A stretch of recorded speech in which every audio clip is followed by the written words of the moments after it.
adevărată, știi? Păi da. Și tu lângă ea acolo, mosolit. Uite, vezi? Acum, băi, la ăștia două mi-o tras, cred. La ăștia două. Acum nu știi care îi place mămăliga Lasă-l sau... ăla că s-a prins de becul noapte. Da. Uite. Ce fain peisaj. E soare afară, e cald, bă, vine A fost o primăvară, noapte nu? frumoasă, foarte Păi călduroasă. da, de-abia am trecut-o aștept, cu bine, de-abia am nu ne-au așteptat. bromat, nu ne-au dat. Băi, de-abia am așteptat să dau cu bătul, uite, uite. E Ai mizerie văzut? pe fir, poate, mă. E, nu-i. E aici, mă, șală, Acolo înghețat. Ce ai încălit? Râmă, nu, a? râme. Păi, râma e râmă, întotdeauna râma e cea mai sfântă. Așa că, ha?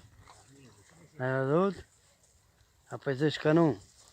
Hai că te văd.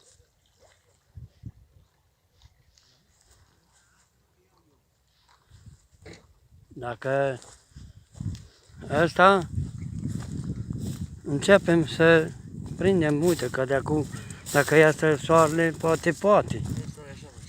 Ai văzut? Apoi ziceai că poate nu. Uite, vezi? Așa făcea și la mine. Vezi, Ghiț?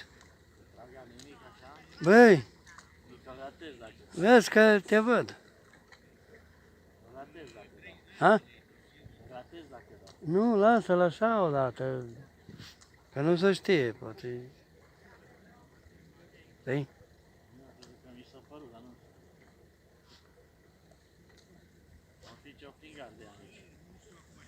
Da, bă, că dacă erau de mici,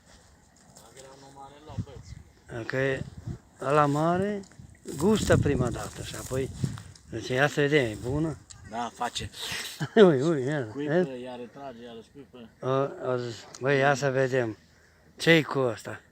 O băut o bere, nu o E pe băut. vacuum. O mâncat bine, nu? Nu, stai că acum arătăm noi lui. N-am luat cafea. Hai, ce... Asta e pescuiala, băi, uite. Acum de primăvară. Nu? Da. Băi, aer curat. Mai distrăm și noi un pic, nu numai tău la lucru. Ui, și dincolo, să vezi? Băi, oamenii vin, băi, și acum. Mă duc către mine că poate trage, mă. Trage șalău.